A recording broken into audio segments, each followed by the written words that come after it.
What's up, Schmoedown fans? It's Thadd Williams, your interim commissioner, and I'm here with the lovely and talented Jenn Sterger previewing Friday's Schmoedown Spectacular. That's the Schmoedown Spectacular II. It airs this Friday, the 22nd of December. Jenn, I'm so happy that you could join us. Thadd, I'm so glad to be back. It's been a little while. Yes, it has. Been on the road traveling. You're always somewhere. I got the call, though, and I was like, hell yes, I'm back. I'm really glad you could make it. I was very disappointed to find out that you're not going to be around on the Spectacular. Sorry about that. Mark Riley is stepping up, trying to fill your shoes a little bit behind the curtain. I'm size 7, so good luck with that. Yeah, well, he's got a wonderful tux ready. He's already been sending me pictures. But I'm glad you could be here today because I wanted to get your insight as we look forward to these 6 matches. It's going to be a crazy day. It is. It's going to be insane. But I have to ask you, it's been a crazy couple months for you, right? I mean, you've been doing a wonderful job as commissioner, but like, what has it been like trying to fill those shoes? Well, yes, those shoes and those hoodies are a daunting task, but it's been insane. It's been insane. Everywhere I turn, there's somebody walking into my office and arguing about this and asking for this and stipulating a random outcome that they want based on who can win a match. And, it's been a little weird. It's been a little fun. I look forward to the Spectacular because that's the last thing I have to do for the year. And then, we can find out who wins and go from there. Who do you think's been the toughest personality to manage back behind stage? Well, I mean, Tom Dagnino is in a category all to himself.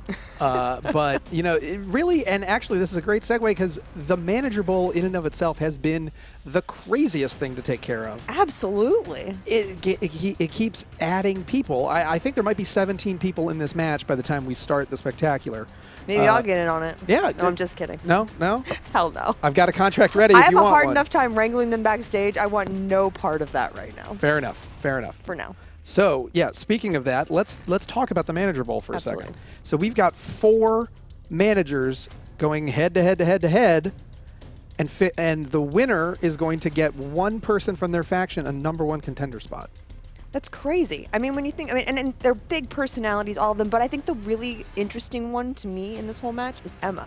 Because we don't even know who she's in it for. We don't have an idea. So what, she called you one day and was like, I want in on this. Yeah, and What made you say yes? Well, she showed up with a contract, signed, sealed, delivered. And I peeked at the paper and I saw who it was, and it was really intriguing. And I think everyone's going to be really impressed when they find out who is in Emma's corner or whose corner Emma is in. So you know. I know, and my lips are sealed. Who do you think it might be? Oh God!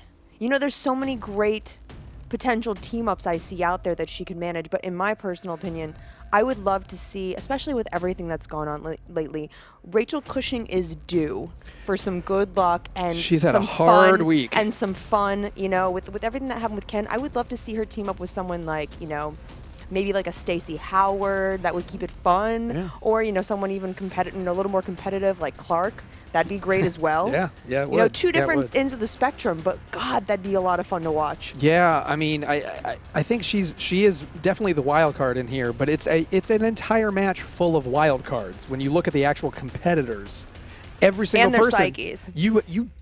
I literally could not guess who's going to win this match. No. Look at who we've got here. We've got Jay Washington, who was just in an Innergeekdom 4-way and did very well, even though he didn't win. He was a very formidable competitor in this. Then you've got Tom, who, depending on the wind, is going to be in a different personality. So you never know which Dagnino you're going to get. Or which person he's going to put into Mastis and no. That's been happened before. And then you've got Ricky Hayberg, who I think we can all agree is not necessarily the best competitor, but he's got 2 really, really, really strong people in his corner with critically acclaimed, and I've heard that they've been coaching him, so he might actually pull something out. And then Emma's been in teams, she's been in the Innergeekdom, she's been trying to get up that ladder, and I think she's really gunning for a spot to show that she's worthy.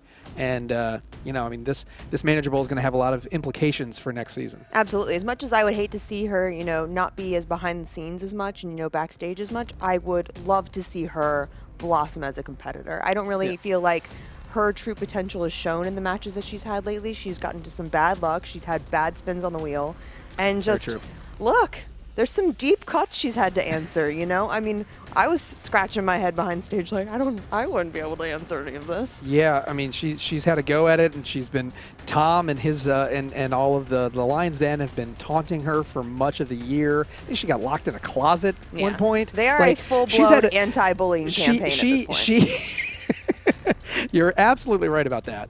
They definitely have some bad blood, and I think Emma is looking forward to stepping up and showing what she's made of. So I think whoever gets that number one faction, whether number one spot, whether it's Emma's mystery person or anyone in the Lion's Den or the Misfits or critically acclaimed, someone's getting a leg up because of this match, and it's going to be really interesting. Well, I'm really excited to see who it is, even though you won't tell me. I'm not. Nothing from this side of the table. Let me promise you. And then after that is the Innergeekdom title match. Yes. Now, we've got Hector Navarro, who's defending his belt against Jason Justice Inman. I'm really, really excited to see Inman finally get a shot at this. The way he destroyed poor Emma, and then God, that was hard to watch, but at the same time, you were just fascinated because he was such a strong competitor. And then in the four-way match, it was the same thing. It was Kristian, Coy, and Jay. I mean, Jay gave him a little bit of a hassle, but I mean, he just has shown himself to be time and time again the kind of competitor that might be able to beat Navarro, and I just think that this is his time to shine. Yeah, I mean, he wanted to be in the Innergeekdom League after last year's Spectacular. He's been gunning for this for a long, long time. He's got a big collection of Doctor Who coats, guys, and he's not afraid to use them. Hector took that belt away from Robert Meyer Burnett, and he's never let him hear it from him since. You can always hear the word Navarro screamed if Robert is anywhere nearby. He's got to defend that belt. I'm really curious. They've started They work together now. Hector and Jason see each other on the regular. I'm really curious to see what it's going to be like going up against such a heavy-hitting Innergeekdom champion.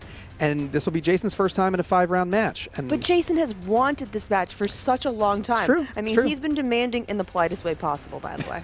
He has been demanding this match from Kristian and now you for forever. Yeah. And so I just think it's time. It's time for a changing of the belts, in my opinion. Well, we will have to wait and see. Are we making choices? You think it's Jason's turn? I think we could be seeing a new Innergeekdom champion. A new doctor, if you would. I know. Please, if he becomes the girl doctor, though, all bets are off. It could happen. It could happen. The internet will lose its crap. That's very true. Yeah, I mean, I think Hector's going to put up a hell of a fight. I think Hector might inch it out just a hair, just because I'm not totally sure that Jason has the stamina to make it through all 5 rounds. It's brand new territory, and I'm not sure if he can stick it out just long enough to take over that belt. You do have a point. It's when you get into those other rounds that they haven't necessarily faced in a championship match. That's when I think, if he'd have any difficulty, you're right. It might be in the matches that he hasn't seen that format before. Exactly. Some people just, their format is their format, and they shine at the areas that they shine in. Mm-hmm. But when you tell them to answer a question, even though it's the same question, they may answer in another round the same way. Just the way it's formatted and the way if it's timed or competitive. I mean, all bets are off at that point. Yeah. And speaking of a timed competitive match, oh God. The Star Wars Championship match is an Iron Man format. 30 minutes of questions, no matter how many they can get to, just answering between Sam Witwer and Ken, the pit boss, Napzok. I don't even know what to call him anymore. He's gone completely evil. Ken turncoat Napzok. The turncoat Napzok. We'll leave it at that. Yeah, we're talking. These two are just. They're ready for this rematch. They've seen each other twice before. They're 1-1 against one another, and I don't really know how it's going to go. I don't either. And honestly, I think, especially with everything the way it's gone down lately, I think fans are confused who to root for in this. Ken, I'll be honest, broke all of our hearts. Yeah. In the way he treated Rachel and the way he's treated the fandom, and now to join a team like the Patriots. Yeah. I'm speechless, and that doesn't happen very often. That's true. I mean, I think it's been a very hard week for everyone in the entire league, fans and competitors alike. No one except maybe Tom saw this coming, and it's thrown us all for a loop. I'm really curious to see if that dark side can give Ken the leg up that he needs, or if he's really just gotten a little too full of himself, and Sam can come in and we saw it in that five-way match with Sam. Sam knows everything about these movies. They started asking questions in that five-way match, and I started second guessing whether I've ever seen a Star Wars movie in my life. Wait, what? Yeah, the knowledge that they are bringing to this table on the Star Wars matches is insane, and Sam can basically recite every film from memory. So it's going to take a lot for Ken to take that belt, keep that belt rather, because I mean I think when they competed against each other at the Star Wars Celebration in Orlando, Sam was a little bit exhausted. He was coming from a number of fan events and God, it's throughout so hard the match. being popular. I know, poor guy. He's beautiful at the same time. It's rough. It's really rough. But he wasn't really in his A game mode, and Ken was able to take the belt. And I have a sneaking suspicion that Sam is ready for this. And Absolutely. I don't think Sam's going to let that happen again. No. He'll be well rested. He'll be studied up. He's probably just got it on in the background on continuous loop. I mean, the way he's able to recall that stuff is really, really impressive to watch. It's almost like he was in them. Yeah, it's like he's part of the Star Wars universe in some way. I don't know how that happened, but the Iron Man format's going to be really interesting because neither competitor has played this way before. We're talking rapid fire questions from the desk, and as soon as they answer one, they have to go right into the next one. They're going to be writing them down and quickly erasing and writing down another answer, just back and forth and back and forth. And it's going to be crazy. I don't know how many questions we're actually going to get through. I think it's going to be staggering the amount of information that's thrown at them in 30 minutes. Well, I can't wait to see what happens next. Yeah. So then we've got the Patriots versus Above the Line. I mean, you have to argue that Above the Line, if anyone's going to take the Patriots down, it's Above the Line. Yeah. They're basically the first super team.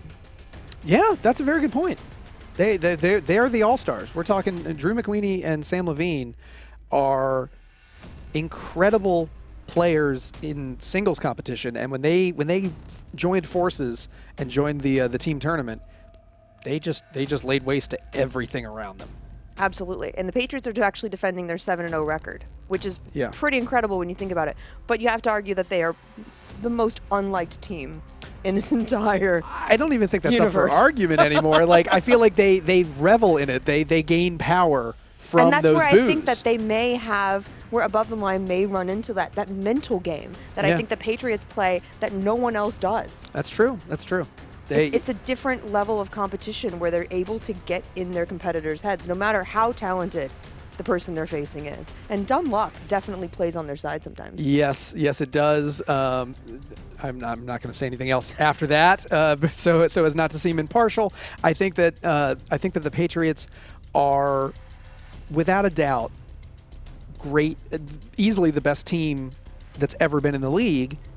But now we have Above the Line that, if there was ever a team to take the Patriots down, it is these two competitors. Mm-hmm. These players are like nothing we've seen before. The way they showed up in the team tournament, doesn't matter what they spin on the wheel, they seem to be experts in them in every category, in every question.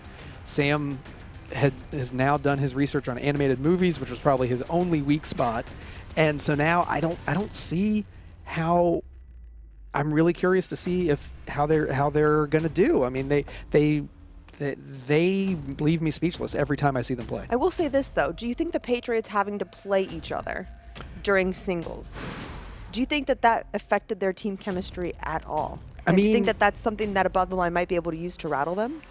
They claimed that it didn't affect them at all, and that they were still friends and partners before, during, and after the match.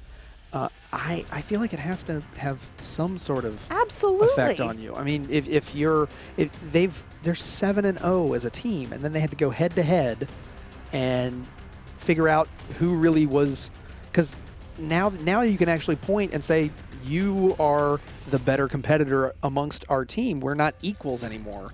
And I think that that's really going to be something that might still be in the back of their heads. Also, we don't even know what kind of preparation that Tom's giving them right now, though, because he's had so much attention on this whole takeover with Ken. Yeah. That, honestly, how much attention has he been paying to the other members of his team? Yeah, I mean, I think a lot of people joke about Tom, but Tom really is a driving force for a lot of the success that the Lions Den has. He is their cheerleader. He is their coach, their water boy. I mean, he does all of the things. He brings out weird Gucci bags every now and then. He's got everything. Random apples walking around on set. Don't touch those, by the way, guys. Oh, no. That's a terrible idea. I think he says that he's been working on this Ken turn for years, literally years. Yeah, it is his Hulk Hogan bash at the beach, basically. Yeah. And so he's been so preoccupied with Ken, and Ken's got a title match to defend. I feel like Tom's going to be leaning a little bit more towards making the new guy, building him up a little bit, and I think... you always get distracted by your new toy. Come on. That's a very just good like point. Christmas. That's a very good point. Yeah, so the Patriots might be out on their own on this one. They might have to defend these belts with no help. And what about Above the Line? If Above the Line wins, and then, Sam is obviously playing Kristian as well, he could potentially be holding 2 belts at the end of this. Yeah. The first person to ever do that simultaneously, be the teams and singles champion. I mean, we have never seen that before in one competitor at this, holding both belts simultaneously. And if he's able to pull it off, the entire league changes. Absolutely. The entire league is over. Absolutely. So that brings us to our 5th match of the day, which is not a title match. It is a stipulation match between Action and Top 10. These two teams, stipulations with those these two teams hate each other. Like, a lot of people, they get in the ring, they battle, they make their decisions, and then afterwards they kind of go in their corners. These carries four, on to the parking lot. This carries on to LA Comic-Con. This does not stop ever. Social media. Yeah. I mean, I haven't been able to see the Action guys walk through the office without Roca taunting them in one way or another. So this stipulation match is, there's so many different stipulations. The contract, I can't believe I actually got all 4 of them to sign it, but the contract was signed. If Action wins, they get their title match shot, and they force Top 10 to break up for a year. A whole year of Top 10 not being able to play in teams if Action can win. And if Top 10 wins, all they get is a #1 contender match. How on earth did you get Top 10 to sign this contract? They're convinced they're going to win. They have no qualms about it. They are convinced they're going to win. They think all these stipulations are stupid. The only other thing they wanted was no spinners and opponent's choice on the wheel, which, I mean, that's fine. That's their prerogative. And they don't care. I think they're so convinced that they could pull this off that they're like, yeah, sure, we'll break up. You can do whatever you want. We're going to take you guys down, because I think Roca sees them as a younger imitation of the outlaw version of Roca that we used to see, the 4 Horsemen with Roca and his crew. I think he sees them as like bad ripoffs. Yeah, but you know what they say, imitation is the best form of flattery. That's true. And some part of Roca is loving every bit of that. I think a lot of Roca is loving every bit of that. But, I mean, if they trade in their suits for cowboy hats one day, guys, it's done. It's over. I think it's just then one they'll be pair best suit. friends. It's just one. They just only own one. They suit. own one suit. They just rotated a lot. But I competed against them in the team tournament. They don't mess around. These two, they get in your head. It's like the best about they have the they're the jocks that like pushed you into your locker in high school, but like you never see it coming. Like one will come from this direction as a distraction, and then they'll come from this direction. You're just like, and they always get you. And they're so well dressed, like you wouldn't expect them to be the bullies, but they are certainly the bullies. They have a way about them. They don't just taunt you on the field, but then they actually turn around and dress better than you. And they know everything that you're doing. And it's, are you saying my Hawaiian shirts don't match up to their suits? I love it. It's fine. Yeah, these two are nothing to mess around with at all. I think Top 10 maybe bit off a little bit more than they can chew. I'm just hoping, I mean, get so heated on that field. I hope that everyone can just make it through. It's only a 3-round match, and hopefully we can do it without them breaking something on the set, because I mean it's just insane. And we're going to have a lot to talk about if top 10 loses. Yeah. Because that's going to change the scope of teams as we know it. Yeah, without top 10 in the picture, Action really does get a leg up, because if they can knock them out, everybody wins in terms, because top 10 is one of the top teams. So it's really going to be curious to see where that goes. And then the main event. If you guys didn't think there was a main, I mean, we've already gone through 5 matches, each one bigger than the last one, and now we have the singles title match to round it out with Kristian Harloff, my predecessor, the original and still commissioner. I'm just the interim. Kristian Harloff defending his belt against Samm Levine. Like I said, Sam's got a lot riding on this. Like, he better have studied up and, have a couple 5-hour energies in his pocket, because he's going to have a really long day. I think that might be something that plays in Kristian's favor, if I'm being honest. You're absolutely right. I think Sam will have already been through teams. Yeah. And we all know that that's going to be a battle.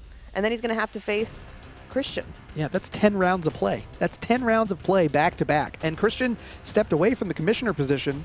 Yes. So he's got a lot of time on his hands. He's got tons of time on his hands, and so he's been doing nothing but practicing. He's getting ready. This man's been 5-0 lately. He does not mess around. He does not want to tarnish his record. He wants to keep on to that belt. He's polishing it in the office all the time, and he doesn't clean up after himself. So the fact that he polishes his belt is just very impressive. So I don't think that Sam realizes how much Kristian loves being the champ. And I think Sam has had one hell of a year. He came in strong at the free-for-all and has just kept inching up. But I think Kristian really is ready to defend that belt. But I think if you look at all of the competitors that competed during the singles tournament, you have to argue that Samm Levine had one of the toughest routes, if not the toughest route, to get where he is now. Mm-hmm. He faced Bibiani, Roca, Cushing, and JTE. Yeah. Like, there's not a single slouch anywhere in there. There's not a 16 seed anywhere in that bunch. None. And this year, I mean, he came in towards the end of the free-for-all. He pulled out the win, cleared the table, then knocked out Tom, got the win for the free-for-all, used that win to challenge Dan Murrell after the collision, went the distance with Dan Murrell. I mean, he didn't get the belt, but he went there, and he's competed in that 5-round play before because of that. Then went on, not just won the singles tournament, but then he also won the team tournament. The man has just been on fire. You cannot look at him and say this man is probably going to win a belt at some point in his lifetime, and now we're at the point where he could win 2 on the same day. That's going to be a really crazy outcome if that happens. Yeah. And I mean, and like I said, we could be looking at a dual belt champion. Yeah. That's pretty amazing. And a celebrity at that. Like, he hasn't even competed in the celebrity Schmoedown, really. He would be a celebrity champion in the regular divisions. And fair. Yeah, which is very, very impressive. The man does not mess around at all. And I think the only thing that could stop him is the fact that he has to be in that team tournament. Mm-hmm.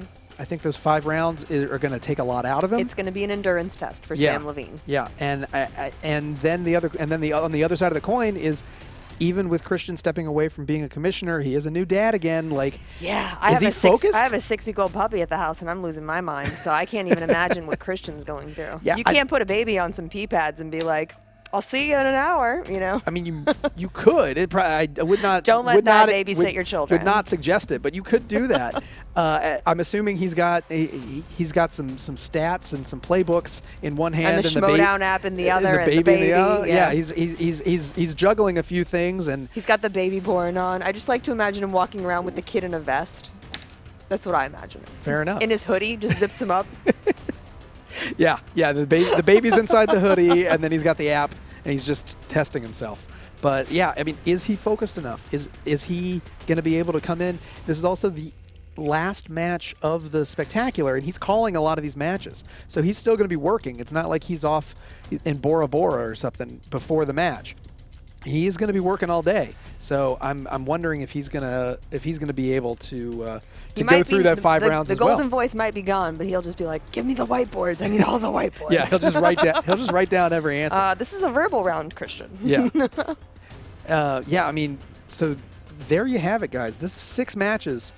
I don't know what's going to happen, but it sure as hell is going to be entertaining because there's not a single. You could not call any of these matches the undercard. Never. I mean, they are all game changers for this league, and they are all heavy hitters coming in to show off their extensive knowledge of movie trivia. And then there's Ricky Hayberg. But there's a lot of people in this thing, and I cannot stress enough that this Friday, the Schmoedown Spectacular II is going to be like nothing you have ever witnessed in this league before. Absolutely. Like you said, it could be a complete changing of the guard. Yeah, we could have a new belt on every single division. And then we would have no idea what those divisions look like anymore. Yeah, and It'll be shaping up for a great. This has honestly been a wonderful season. Yes, it has. And I think that this spectacular is going to be out of control. Yeah, that's the best way to put it. And I'm really bummed Especially that you're not going to be here. In charge. I know. I'm so bummed you're not going to be here, but I wish you happy holidays, and you too, Thadd. And I hope that in the new year we will see more of you. I hope so too, because this has become like a second family to me, and I really miss you guys when I'm not around, and we should fix that. We should fix that. You come on over whenever you can. Well, you guys know what to do. This Friday, 3 videos, 6 matches. The Schmoedown Spectacular II drops Friday, December 22nd. You're not going to want to miss this. So fans, please like, comment, and share this vid. Go find your favorite match of the season. Share that vid with your friends. Make a new Schmoedown fan out of one of your friends. That's the best way to get people into these matches. And watch the matches that you don't know if you'll necessarily be into. Yes. Because you may fall in love with someone new, a new competitor. Look at Samm Levine. No one knew what he was going to be like before the free-for-all. And now I'm like, Everywhere. Absolutely. There's new blood all over. You might miss something. Yeah. You really might. It's a very good point. Share them, like them, comment. Yes. Like, it's so important for you to help us grow this fan base because we wouldn't be doing this without you. She's got a point. Well, thank you guys so much. Please join the Movie Trivia Schmoedown Facebook fan page. Join part of the global Schmoedown community. Share your favorite vids. Talk about the upcoming matches. Talk about your favorite storylines. It's the best way to connect with other Schmoedown fans. Listen to the Schmoedown Rundown app on iTunes. And don't forget, this Friday, cannot stress it enough, Schmoedown Spectacular II, 3 videos, 6 matches. You do not want to miss this. Get your popcorn ready. I'm Thadd Williams. I'm Jenn Sterger. Thanks for watching. We'll see you Friday.